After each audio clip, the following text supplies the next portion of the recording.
Welcome to the second portion of our Children's Safety and Filtering Parental Controls webinars. Last time we discussed the general concepts inherent in parental controls and filtering. Tonight I'd like to continue with some. Tonight I'd like to continue with some more specific recommendations. So first of all, I'm going to reiterate something that I started last session with, but I think is really, really important to keep in mind. This is not a chinuch session. However, chinuch is at the heart of this whole endeavor.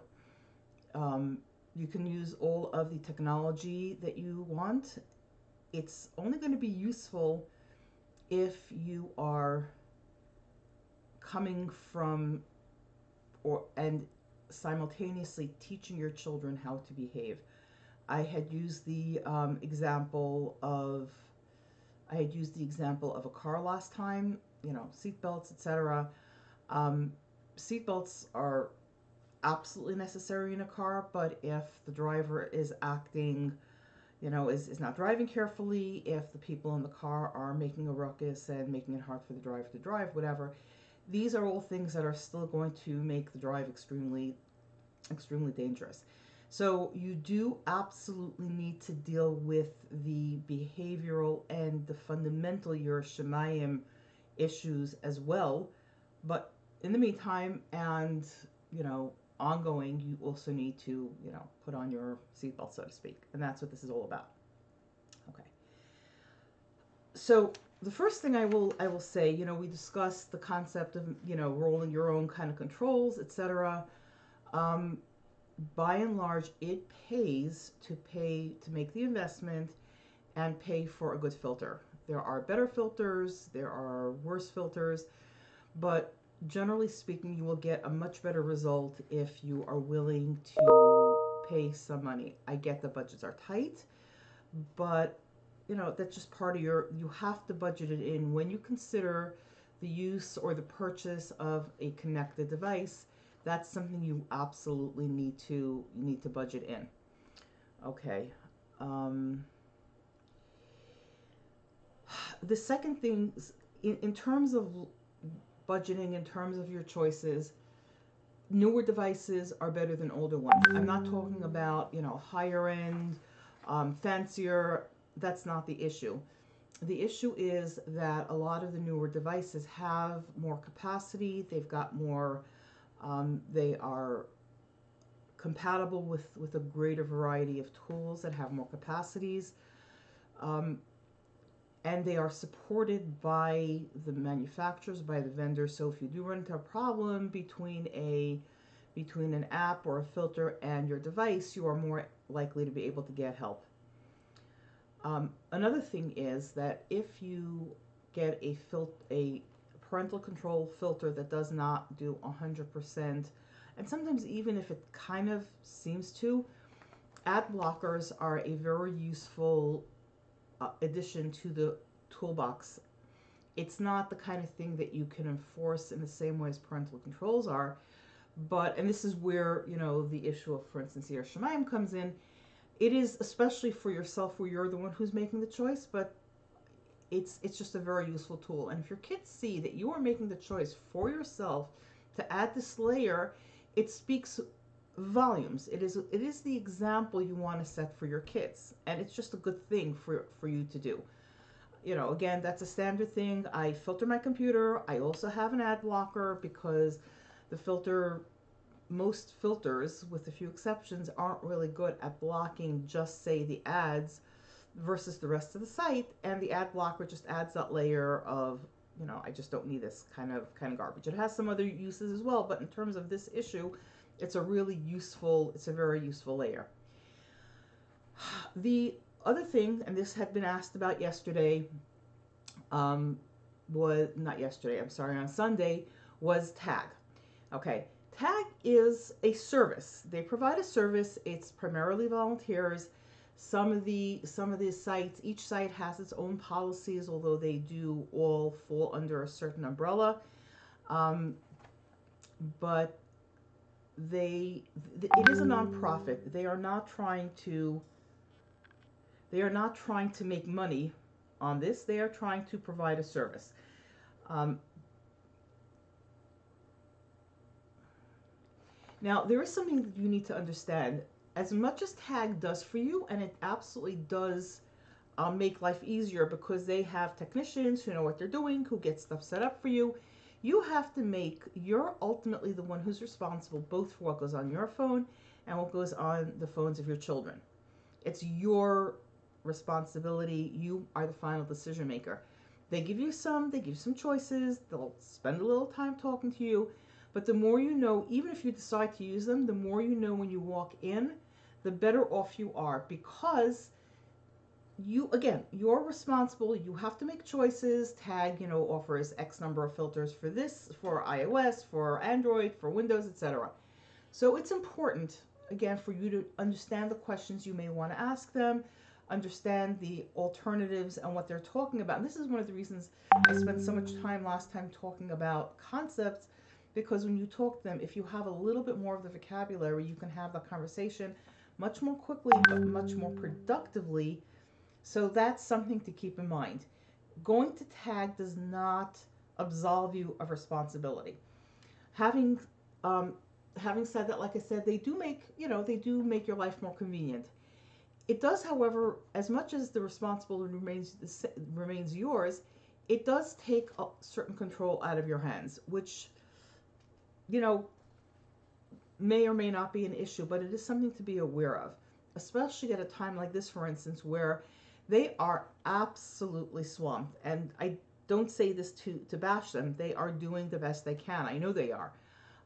But it's not just in Crown Heights. It's Borough Park, even Williamsburg. But for sure, Flatbush and Borough Park, there are tons of people who are using internet connected devices, or that are handing internet connected devices to their kids and suddenly realizing they may have thought that they don't need it, but you can't let the kids have it, or maybe the schools are requiring it, whatever.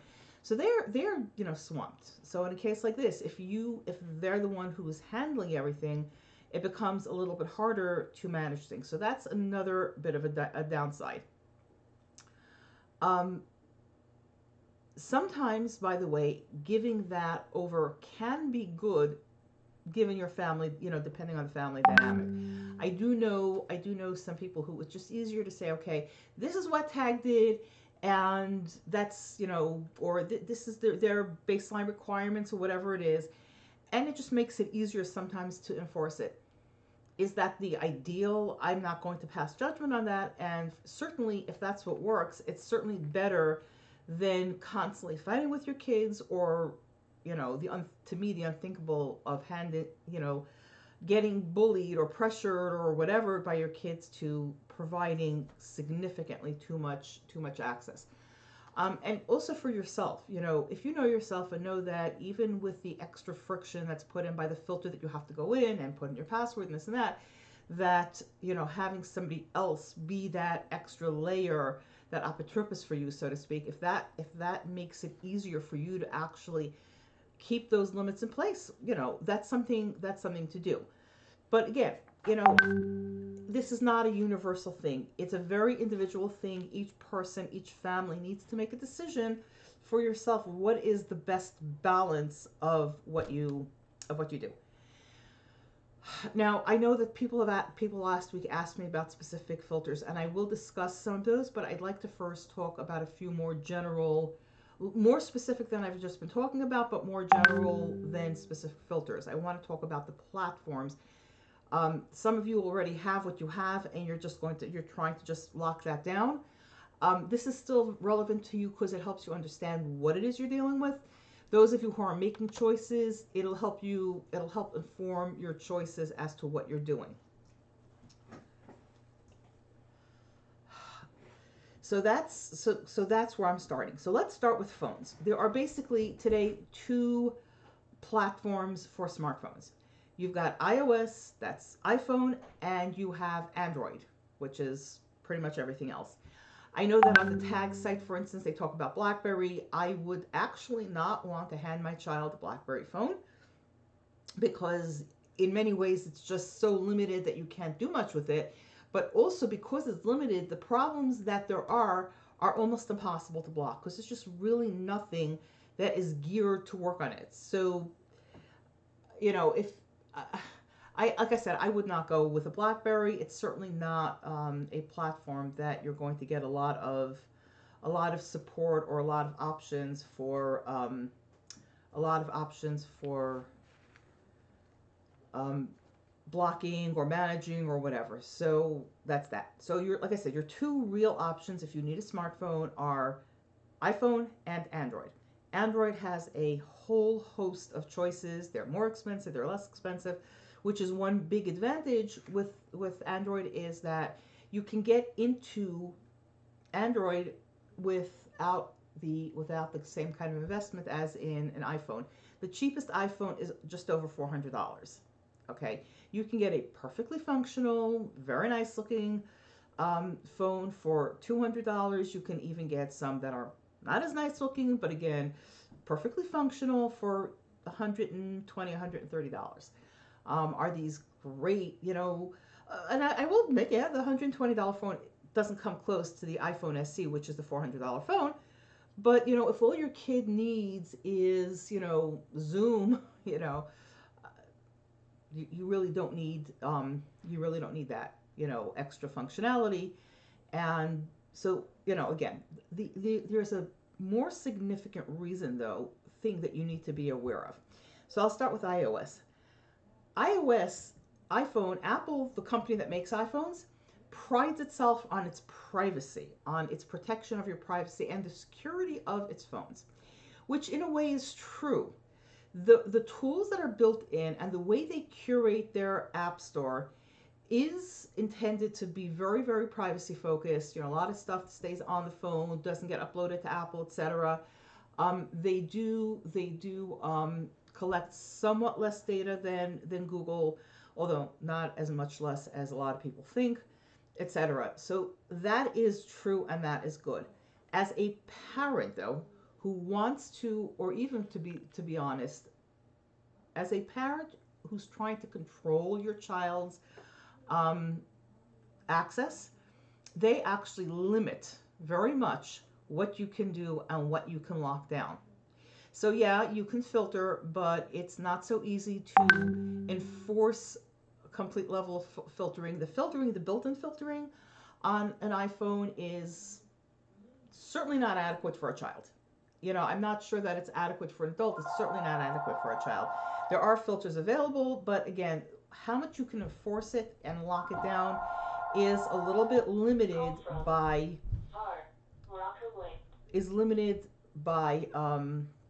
the is limited by what Apple allows. Like Apple does not allow you, although you can do this on Android, does not allow you to say no apps or you can only run these 5 apps. The few good parental control programs do the best they can with it, but there is a limit. There is a limit to what you can do that is absolutely put in place by Apple. So that's if I'm if you are thinking about what to buy, something to keep in mind. If you already have an iPhone, you need to be aware of this so that when you set it up, you realize it's important to understand the holes in what it is you're handing your child. Okay, so this is kind of important because even a good kid, if they're smart and they're curious and they're poking around, they can stumble on something not because they're bad kids, but because children are don't have good judgment, right? They push limits. That's what kids do, and that's why we're worried about them getting into trouble. So it's important to keep in mind.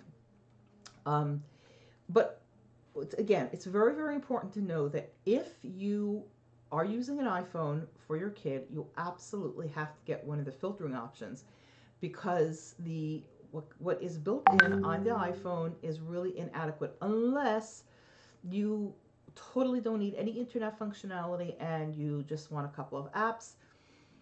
Then you can't actually block the browser and the app store so that they can't download another browser, but it's kind of not a terribly good idea in my opinion. um, Android just gives you a lot more control. Now, in theory, it is possible for you to really do a lot of the security yourself.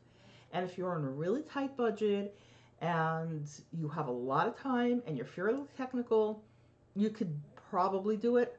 I'm going to recommend against it. I am as technical as they get. That's my job. Okay. And I just wouldn't do it. It's a lot of work, and it's fiddly. It's fiddly, and there are a lot of moving pieces. The documentation isn't great. Um, a good app will give you a much stronger ability to both monitor and to manage your child's use of the device. So this is important. Okay, so that's phones. Now we've got computers, laptops, you know. So there are three major options. One is the Macintosh. The Macintosh is absolutely much, you have many more options than with iOS. It's not that you have a ton of filters, but there are some really good options, and Apple absolutely does not lock down the ability of the app the way it does on the iPhone. So that's important. So you can actually get a good filter and a good parental control app and really get a very locked down experience if you need it. Again, I wouldn't, if I were buying this for a child, I probably wouldn't get a Mac because they tend to be higher end devices and they tend to be a little more expensive. That doesn't mean, I'm not talking about the value, but again, most kids don't need what a Mac has to offer. And the ease of use is, a kid will learn either computer just fine regardless. So, again, there are exceptions to that. There are times when you specifically want a Macintosh. There are certain programs that are only on the Mac, just as there are certain programs that are only on Windows.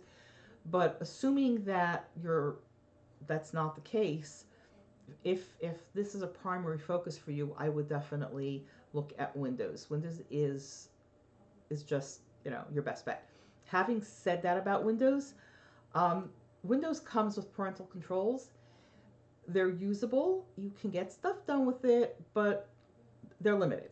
Okay, so there's still a lot of people out there that are using Windows 7.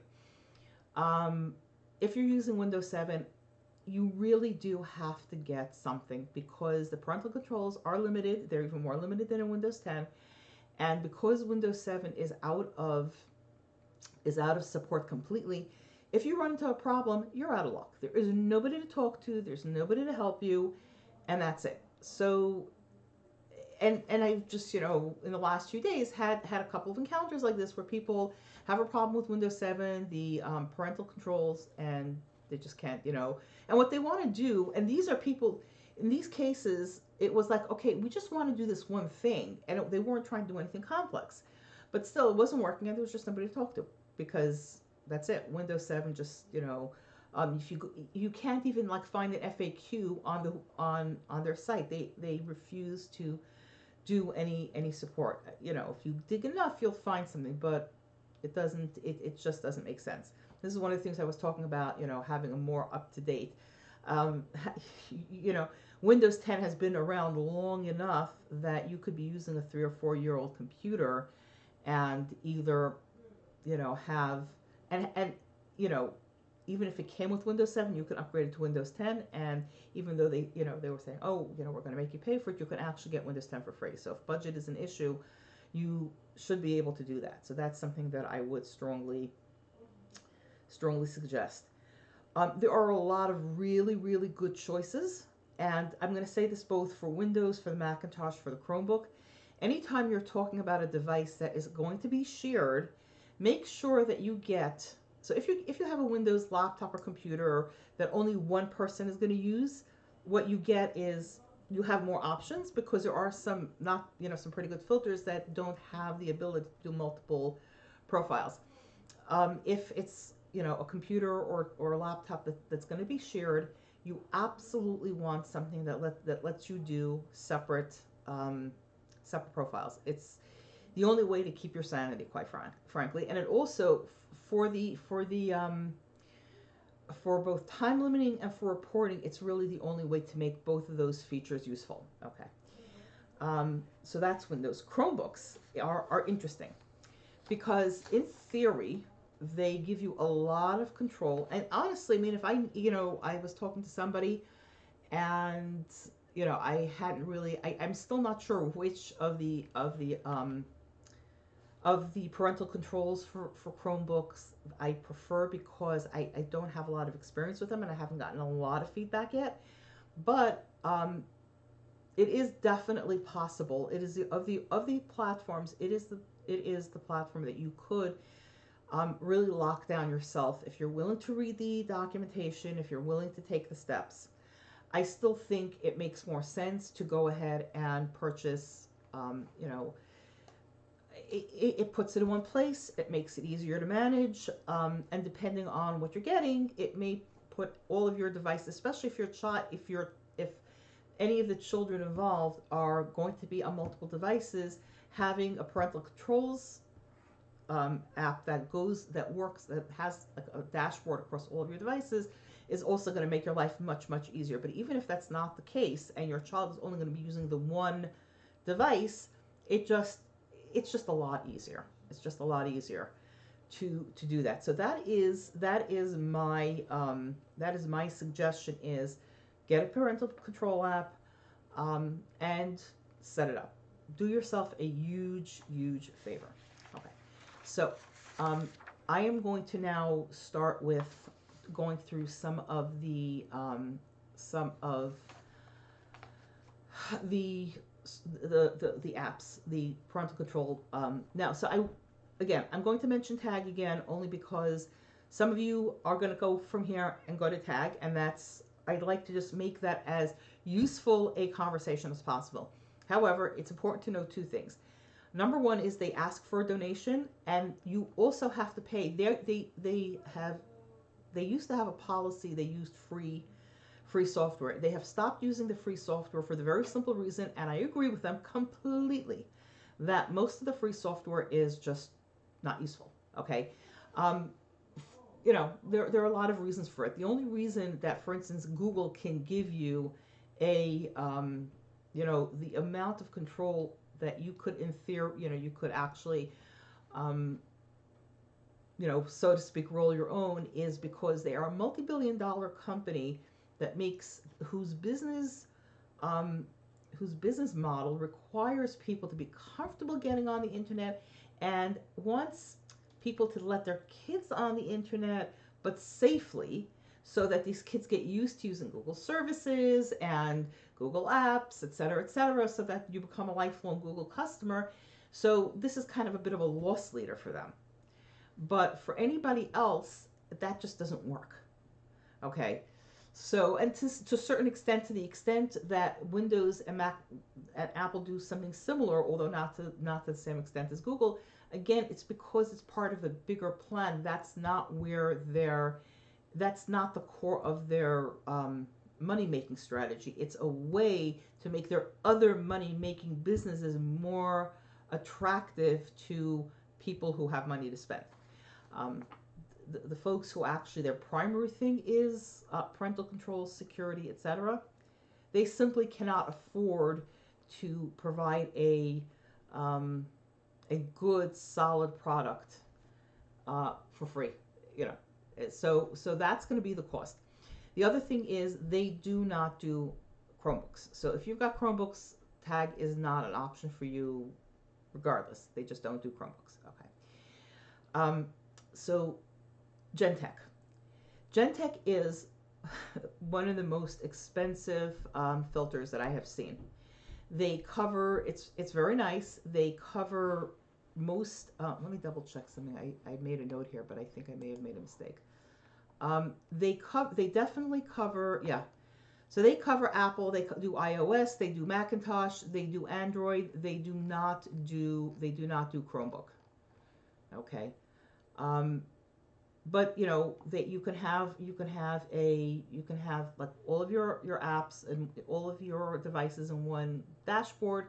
They have a nice, from what I've seen, I haven't worked with it closely, but from what I've seen, they have a fairly nice interface. They're expensive. It's $140 a year per device. They do have the most important features though. So If you want something that'll cover everything, especially if you want to work with tag, it's worth. It's the only, by the way, it's the only service used by tag that works on the Mac. So if that's what you want to do, that's your only choice. Just to be aware of it. Another for Windows, for Windows. Okay, the only other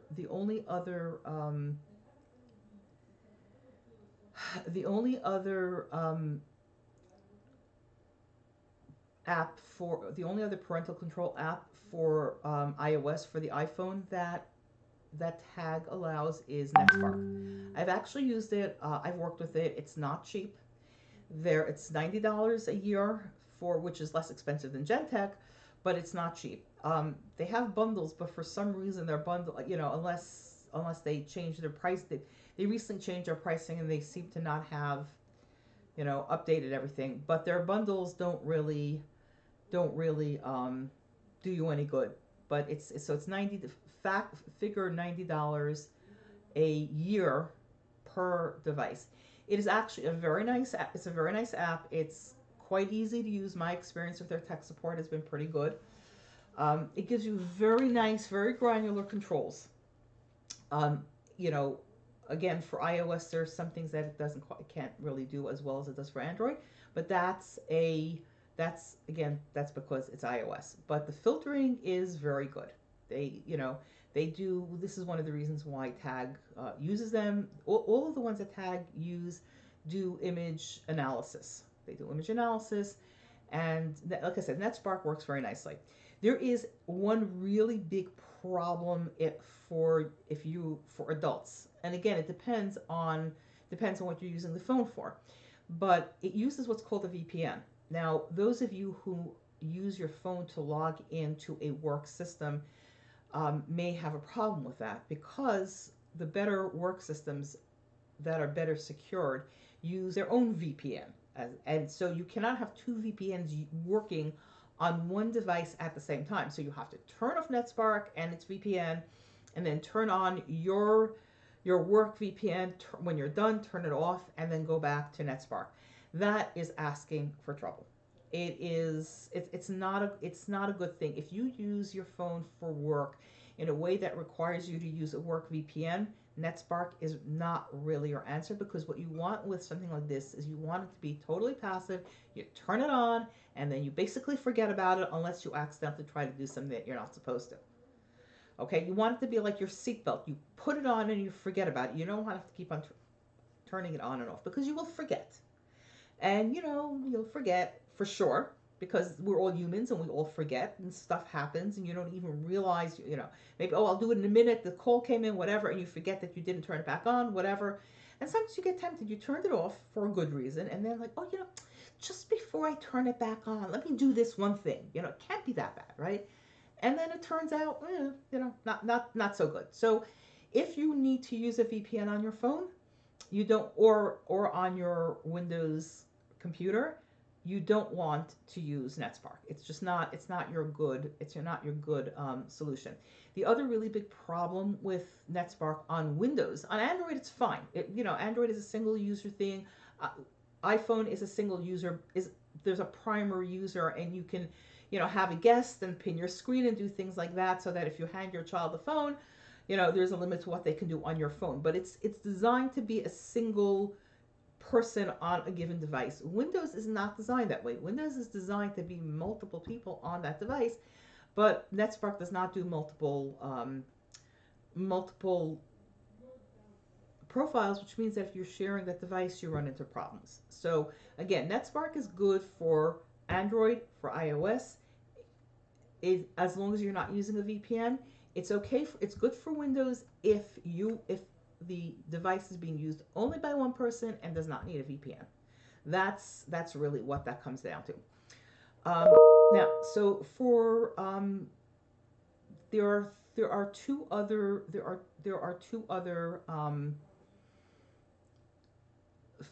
parental control / filters that that Tag uses. I'm not a really big fan of either of them. So one is native. Okay, it's not that expensive depending on which plan you use. The problem is that the lowest end plan is very, very limited. I think it uses a whitelist and as its primary filter, which, as I discussed, is, again, unless sometimes with kids that works, but the minute you get past a very limited type of scenario, like, okay, this is for school and school only, and you need Zoom and you need, say, Google Classroom, and the teachers are not putting any links to other resources, etc., um, that might work. The minute you go past that, it becomes much more difficult. So then you go with the higher end plans, which are, they're not terribly, they're not cheap, but they're not as expensive, again, depending on what it is, you're doing. The key thing that you need to, okay, one second, let me see the chat here. The key thing that you need to keep in mind is that the higher end plan allows 2 devices. It's approximately $170 per year, and it technically can do multiple profiles, but for whatever reason, it's limited to 2 profiles. Which, again, if each device is only being used by one person, so you have 2 devices, 2 profiles, you're good. If you are using one computer for 3 kids who are doing school, or you're using 2 computers and you've got 5 kids who are rotating between computers, this is going to be a disaster. It's just not going to work. It's just not going to work, even if you have 3 computers. You're going to wind up with all sorts of craziness. So it seems to work reasonably well, but it does have this really strong limitation. The other thing with all of these that I've been discussing till now, they don't really give you good reporting. Okay, NetSpark gives you, I think, the most, and it doesn't really give you much. They all will warn you if somebody tried to disable it. NetSpark actually has an explicit, like, you can either let it be turned off, you can let it not be turned off. So if you're putting it on your kids, it won't let the kid turn it off, and it will also alert you if somebody tried, etc. But there's very, very little reporting on these, and in many circumstances, I think it's actually very useful to have the reporting, as I discussed. Especially if you tell your kids, just so you know, I get to see where you've gone and how much time you've spent, etc. And it just lets the kid know that you're kind of looking over your shoulder. So that's something that is something to be aware of. The one other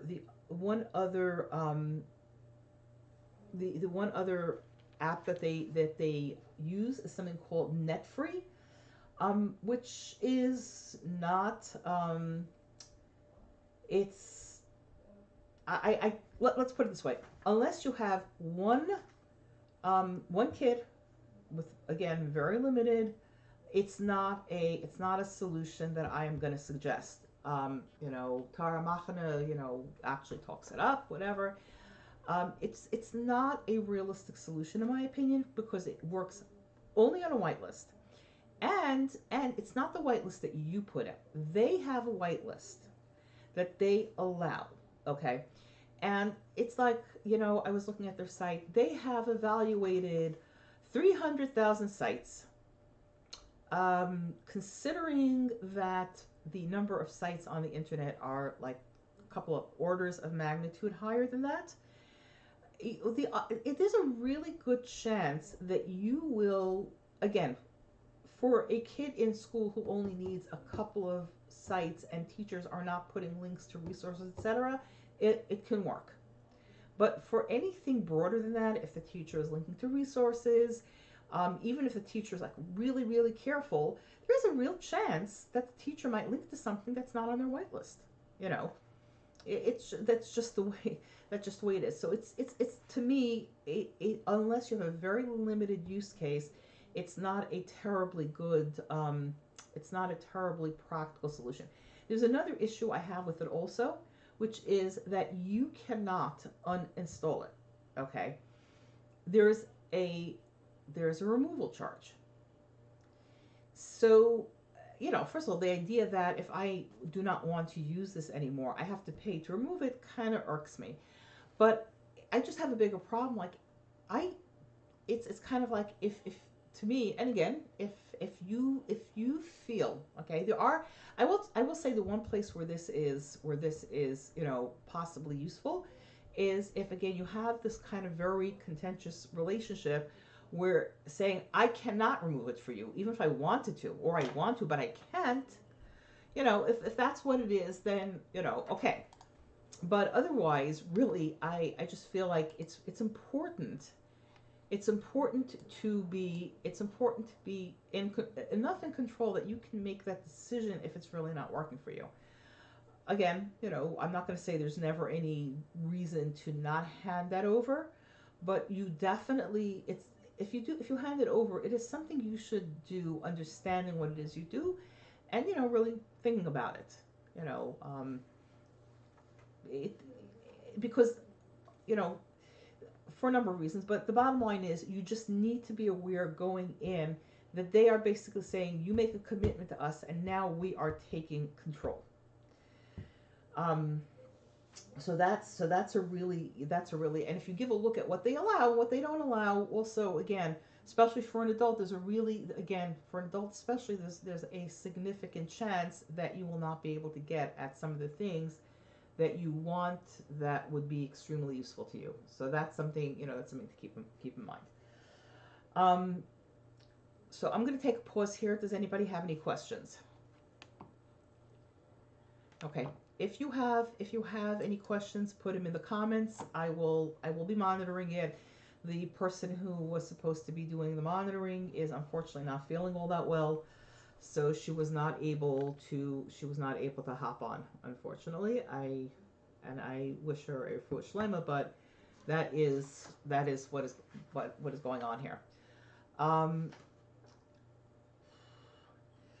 so let me talk about some of the other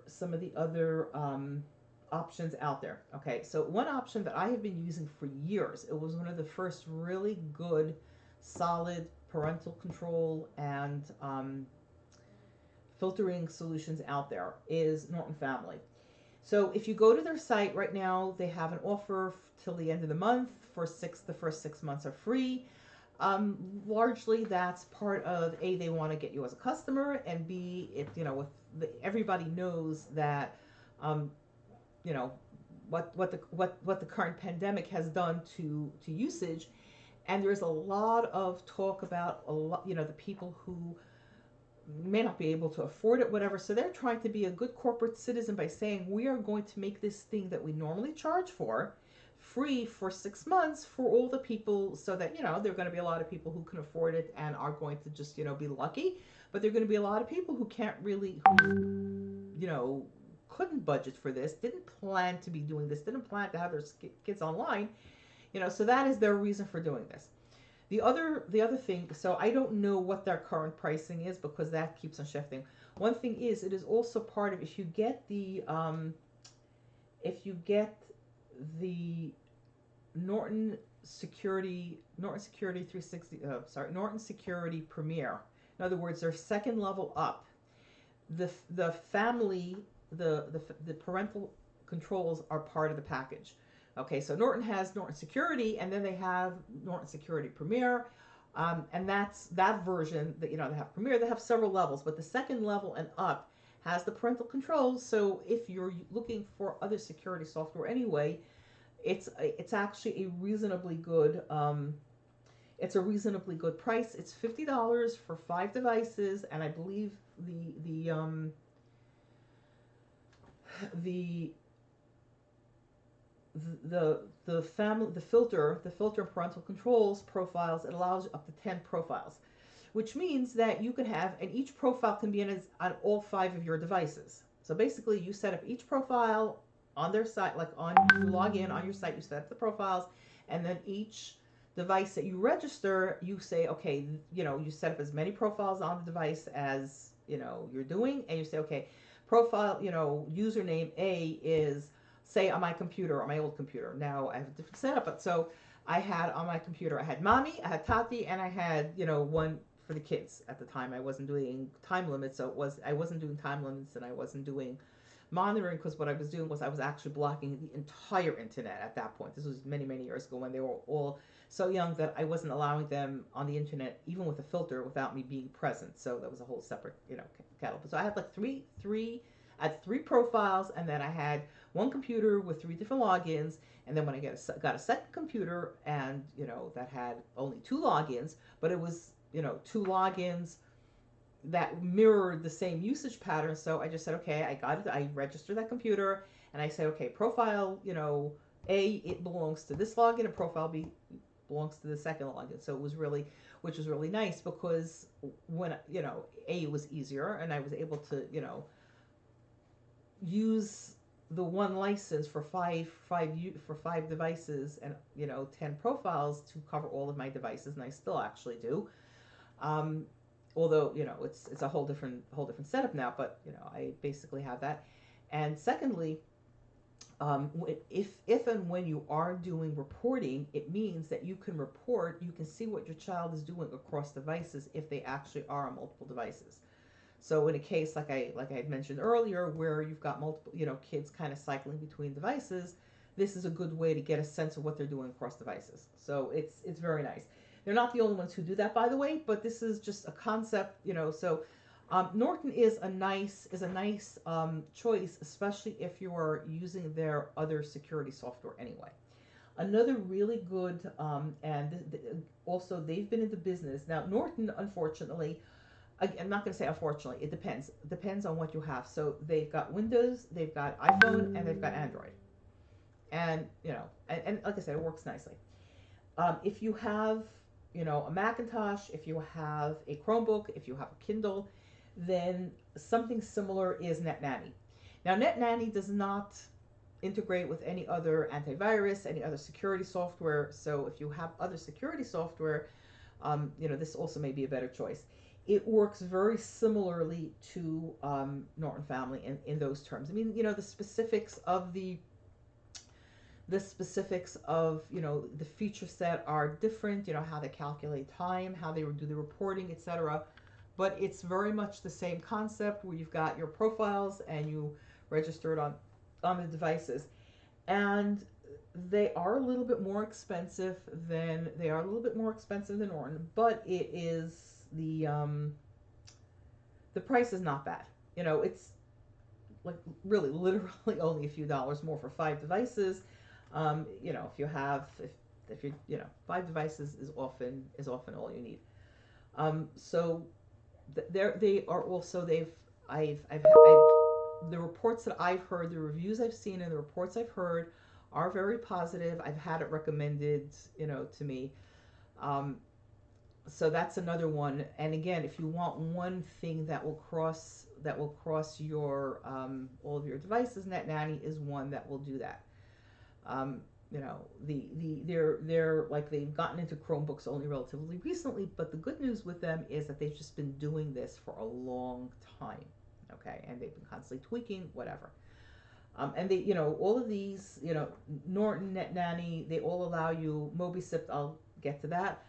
They all allow you to um, they all allow you to um, block, whitelist, blacklist, tweak this stuff. This is really, really important. Um, another well, let me put it this way. Um, the reviews I've seen are very positive. They're very good. In theory, their feature set is excellent. I'm not sure about their tech support, and if you're into a problem, tech support can be an issue. And it's called MobiSip. Um, it's not that expensive. It's $40 for five devices. It does iPhone, Android, Windows. It does the Mac, which is nice, and it does Chromebooks. So it's another one that can be used across all of your devices, which can be useful. The good news is, it has a 7-day free trial. Most of these, by the way, have free trials. Well, not all of them, but like NetNanny, MobiSip, Custodio, and Boomerang all have. I'll get to those two in a moment. All have a short free trial. So it's worth your while if you're considering them Download it, set it up, make sure it works. If you have an issue, contact the tech support, see if they get back to you, see if you can find the information you need yourself, whatever it is. Um, and if it doesn't work, but do it immediately. Like, don't download it and install it and set up your account until you are ready to test it, because the free trials range, in the case of MobiSip, 7 days, NetNanny's 14 days. You know, that's not a lot of time if you're going to do it next week. Okay, so that's important. But again, you know, these are and you do need to be willing to spend a block of time to set them up. It's a lot simpler, a lot more straightforward, but you do need to spend some time thinking about what it is you want to do with all of this. Custodio is another one that is useful on several platforms. It does not do Chromebooks. It does Windows. It doesn't. It does do the Mac, and it does do Android and iPhone. So, you know, if you're not doing Chromebook, this is, you know, and you want something across. Again, I've seen the reviews. I have not worked with it. I have not. I don't know what their tech support is like. I just haven't had, and I haven't really gotten any feedback from people who've actually used it or who work with, you know, with others who use it. Um, Now, I have to say, all of these products claim to do real-time filtering. Unlike NetSpark and Native and Gentech, they don't claim as much of a level of image filtering. Although, you know, like NetNanny does talk about images, um, but not at the level that the others do.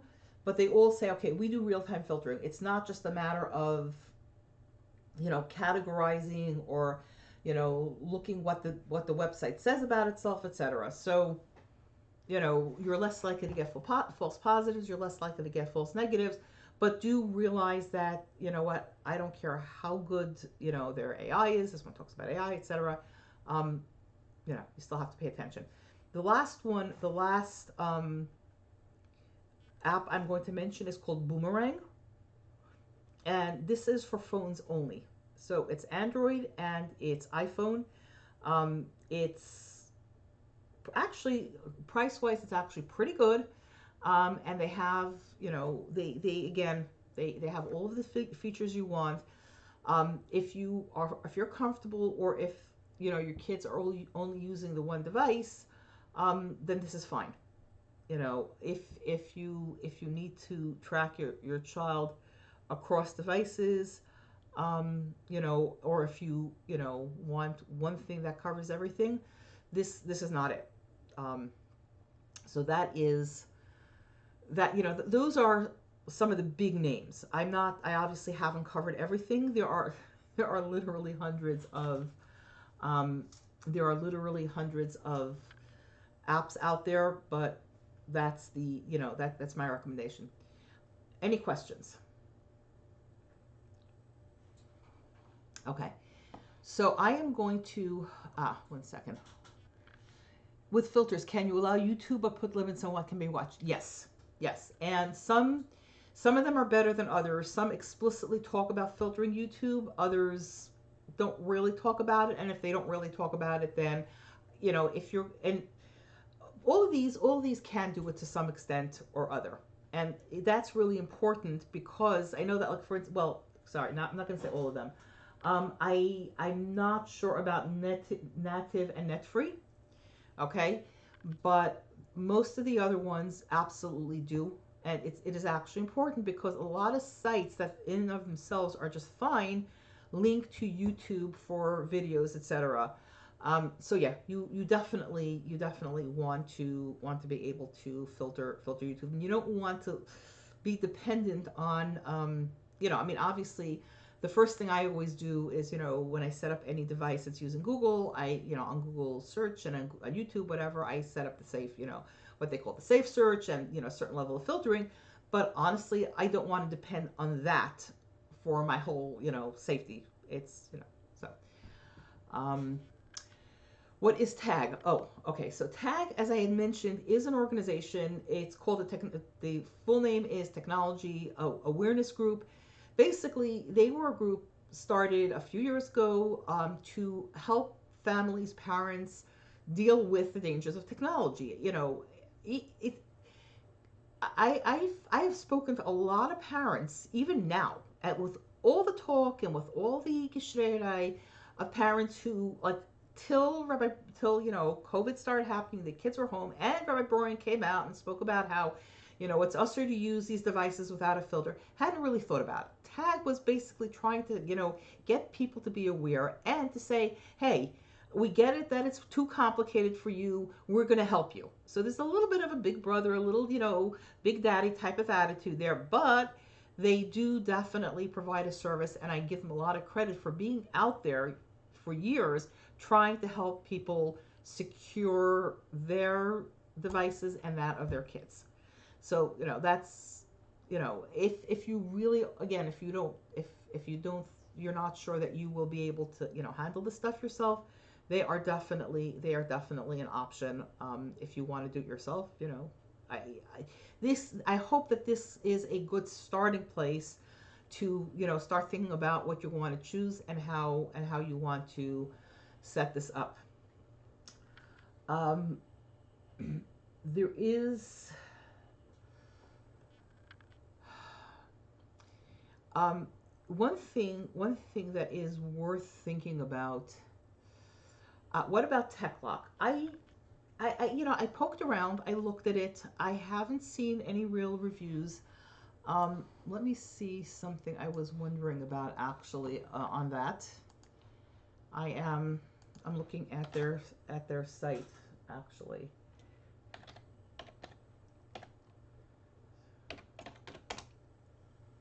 Um, okay. Um, so first thing is that they do something similar to NetFree. They're not that what's the word I'm looking about? They're not that inexpensive. They're not wildly expensive, but they're not inexpensive. They're in the hundred. They're a little bit over $100 a year for filtering. If you want to block everything but email, then yeah, then it's cost effective. But honestly, not too many of us are really need nothing but email. Okay. Um, they do have a free plan that will just block access to your internet for a Windows device. Which again, if you want to let your kid play some games or write some papers on a Windows device, okay. Um, the this is that's really what it is in terms of the what I'm seeing of their filtering. That's why I kind of accidentally skipped it. In terms of what they do, I've been having a hard time really getting a good sense. Um, the But they do one thing that is important to note. If you do decide to use it, I believe actually Tag may actually also use that.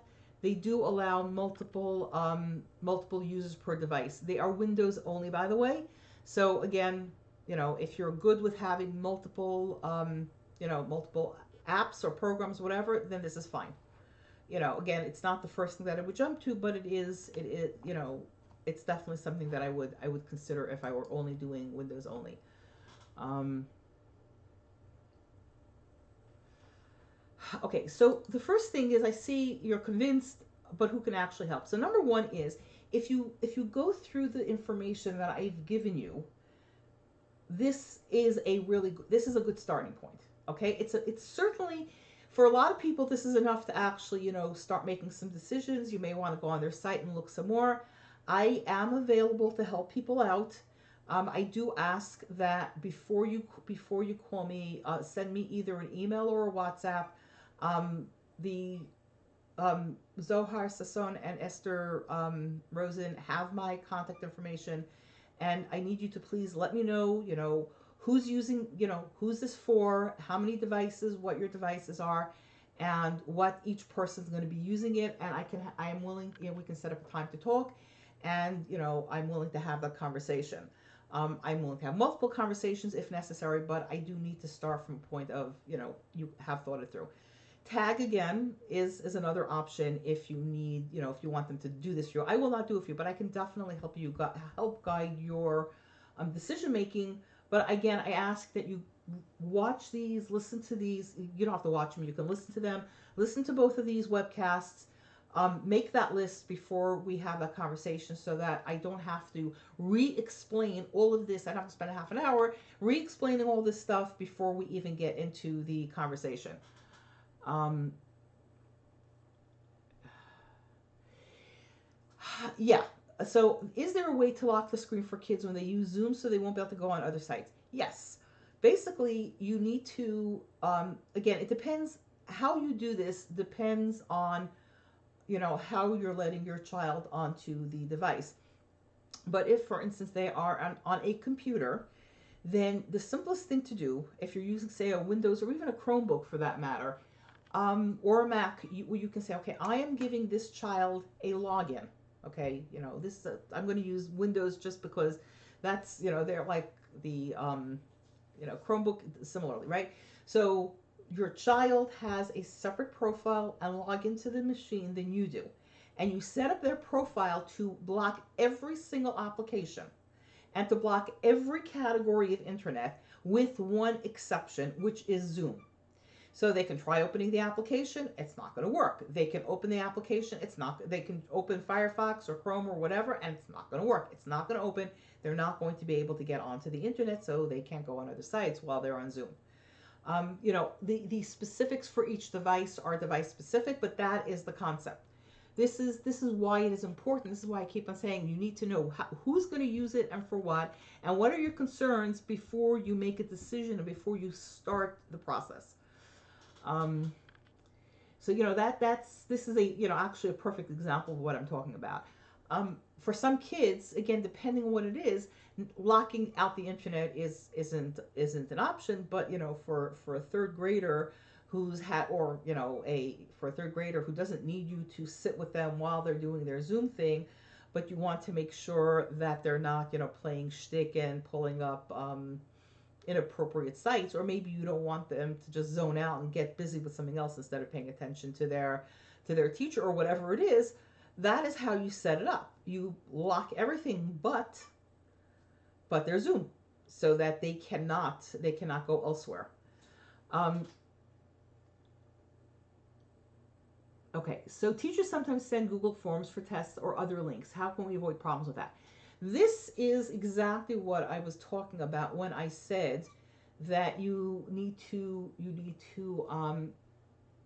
think very carefully about whether, and this is, you know, when I said that, I don't really recommend the filters that use primarily a whitelist, because that starts running into problems. The teacher sends a link to a resource, to a form, whatever, and oops, boom, you cannot use it.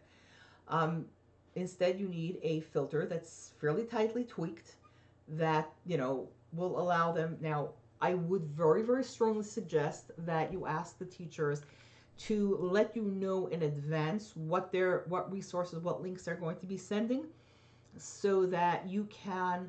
So, like if they send a Google Forms link, so you can, you know, especially if you're essentially whitelisting, you know, you've locked everything down, you just want to allow it. So you know, so the teacher may send the Google Forms, so you unblock Google Forms, not necessarily all of Google, but Google Forms. You know, if the teacher tells you I'm sending them to the Smithsonian Museum, this part of the Smithsonian Museum, you can unblock, you know, you can whitelist that, or whatever. Um, how much, you know, again, how far you go with that, whether you unblock just those things or you, um, you know, unblock a broader portion, you know, once you have a sense of what the teacher is doing. Again, it depends on the age of the child, it depends on the child, it depends on where they're working. You know, I'm less worried about a kid who's sitting in the dining room with people walking by every 5 minutes than a kid who's sitting in their bedroom where nobody's gonna interrupt them. You know, and again, it depends on the kid, it depends on the specifics. But you definitely need a filter that lets you tweak that kind of thing, so that you can, you know, lighten it a little bit, tighten it a little more, so that you can allow what your child needs without, you know, handing them carte blanche to just go anywhere and do anything on the internet. So this is exactly the scenario that, why NetFree is just a total, is to me a total non-starter. There's just, I don't think there's any way that their way of handling things is going to be responsive to this type of situation. Um, um,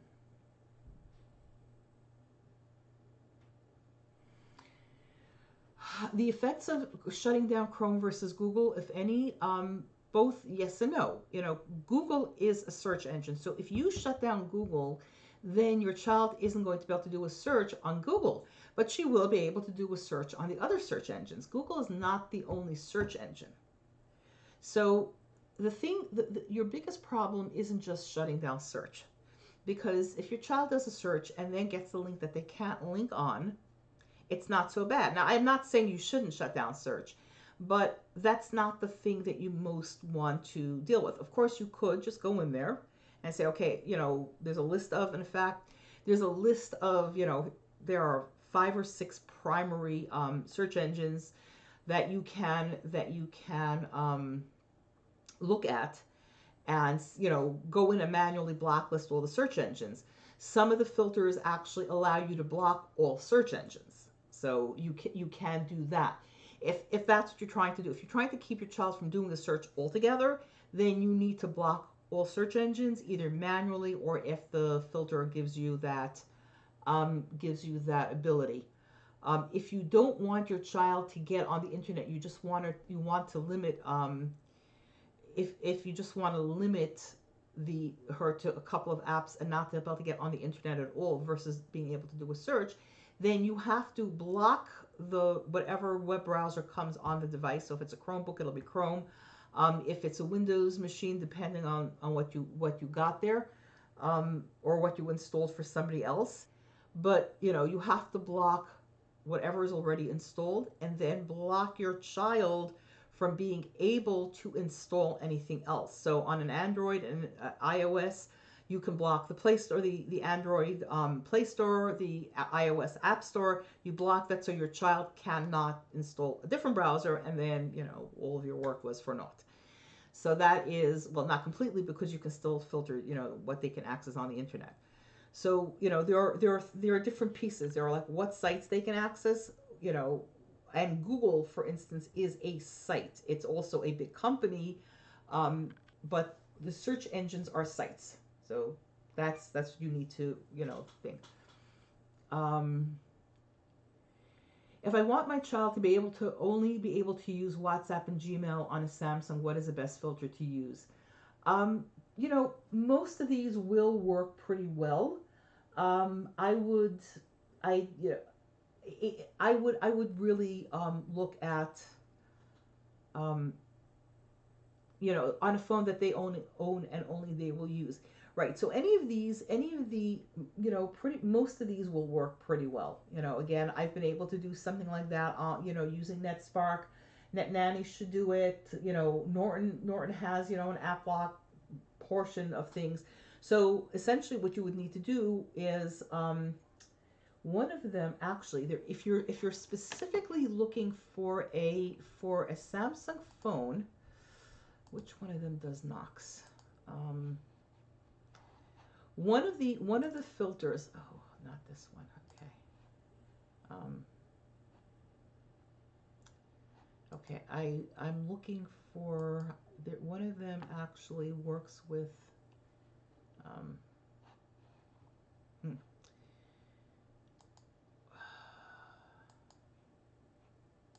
Okay. Okay. One of the filters, and I will try. I will, if you will send me your contact information, I will find it. One of the filters actually works with something called Knox, which is Samsung Security Suite. That's only for their phones. I don't think that it's necessarily necessary, but it's it's something to think about. But basically, any of the good filters, any of the good parental app will work. So think about who else you're going to be using it for. But any of them will work. NetSpark will work. Norton will work. NetNanny will work. You have a lot of choices. You have a lot of choices here because basically you just need something with a good app blocker that will say these every other thing um, is blocked except for the Gmail and the Gmail app and WhatsApp. Anyway, um, Google. Okay, so I had spoken about this earlier. Google Family Link is absolutely usable. It lets you do a lot of this stuff if you are technical. If you're technical and you're willing to take the time and jump around with all of Google's documentation, because it's all over the place. You need the family link. You need, you need to have the login information. You need to link it together, and you need to do a fair amount of tweaking. You can do a lot with it. You can do a lot with it, especially more so on the Chromebook than on Android. But yes, you can actually get a lot of control and even a fair amount of filtering. As I said in the beginning, it's not my first recommendation by any means, even on the Chromebook, which, like I said, gives you a lot more, ability to do this, because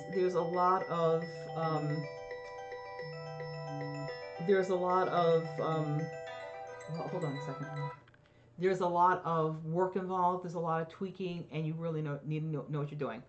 If you're confident, you know, but again, you do need to really, map out what you're trying to do. Go through all the steps. Make sure that you have access to your kids, Gmail, Google accounts. By the way, if they don't have Google accounts, it's not going to work. So you need access to their Google accounts, and you have to be. And by the way, the Google actually handles this whole thing different if your child is under 13 or over 13.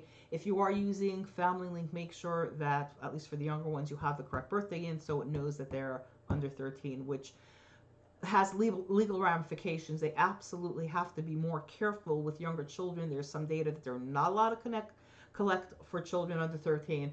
So make sure that's in there.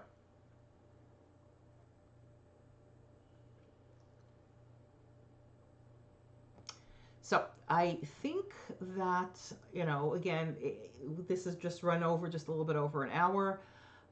If for any reason somebody has a different, wants to use a different filter than the ones I've listed, or has, specific questions, that's fine. I realize that I didn't answer all of the questions. I didn't, this is not everybody has all of the information they need to make a decision. I'm perfectly happy to talk to you. Again, please, WhatsApp me if you don't have WhatsApp. Email me. Again, Esther and Zohar have my contact information. Contact me with this information about what it is you're trying to do, in the sense of who's using it, how are they using it, like your kid who's in school, does need email, doesn't need email. The teachers sometimes send links, etc. And what you have, whether you're considering purchasing equipment or you already have equipment, and let me know that. We'll set up a time to talk. And the more I know before we go in, the more useful I can be in helping everyone out. And I hope this has been useful. Have a good night, everybody. And maybe we'll do another session. Maybe if you find this useful and would like more information. But at the moment, this will be coming up. A recording of this has been recording. There will be a recording of this, and there will be a link to this on the channel, so that you can see this. If you want to review it, if you want to send it to somebody else, to have a discussion about it or whatever, it will be there shortly. Okay, have a good night.